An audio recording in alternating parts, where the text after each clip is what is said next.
Testing. King Arthur, the legend. Did I even exist? No one knows for sure. Interestingly, some historians claim the stories are based on reality.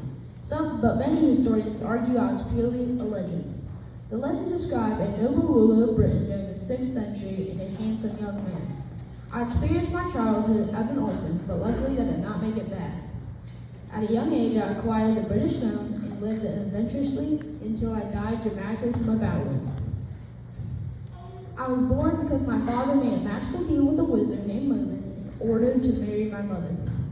Merlin agreed to marry my father under one condition. If he and my mother had a baby, they would have to let Merlin raise him. So Pendragon accepted the deal and married my mother.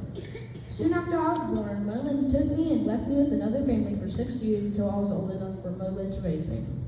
I was dropped off at a man named Sir Ector's house. No one knew where I was except for my father and Merlin.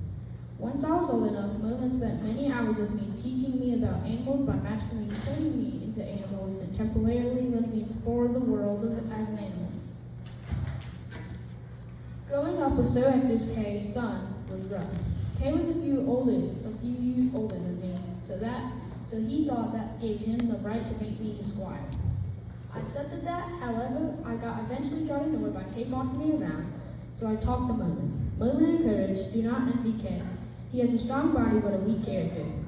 Has he ever become a badger? Has he ever become a wild goose?" I realized that Merlin was right. One day, news came. King Pendragon, who I didn't know was my father, was dead.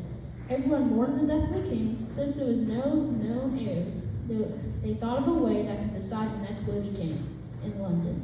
There was a sword stuck in a stone. Hundreds of people tried to pull the sword from the stone, but they failed. Soon, Sir Ector agreed to take Kay to London, and I came along too. When we arrived, there was a massive jousting contest, and Kay wanted to join. But he didn't have his own sword with him, so he sent me to fetch the sword. I was scrambling to find him a sword when one sword caught my eye, a sword in a stone. I pulled it out of the stone with ease, then I brushed it to give it to Kay.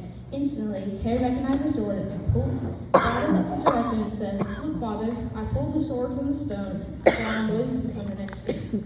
His father chuckled and knew he was lying, so he asked him to do it again, and he was dead. But his father then looked at me, told me to pull it out. I pulled it out with ease again. So I was rushed to the court, and I was crowned king of Britain. I, Arthur, who ended up as a magnificent king, experienced an unusual childhood. While there are many legends about my life and kingship, the one about how I extracted the sword from the stone is probably the most famous one.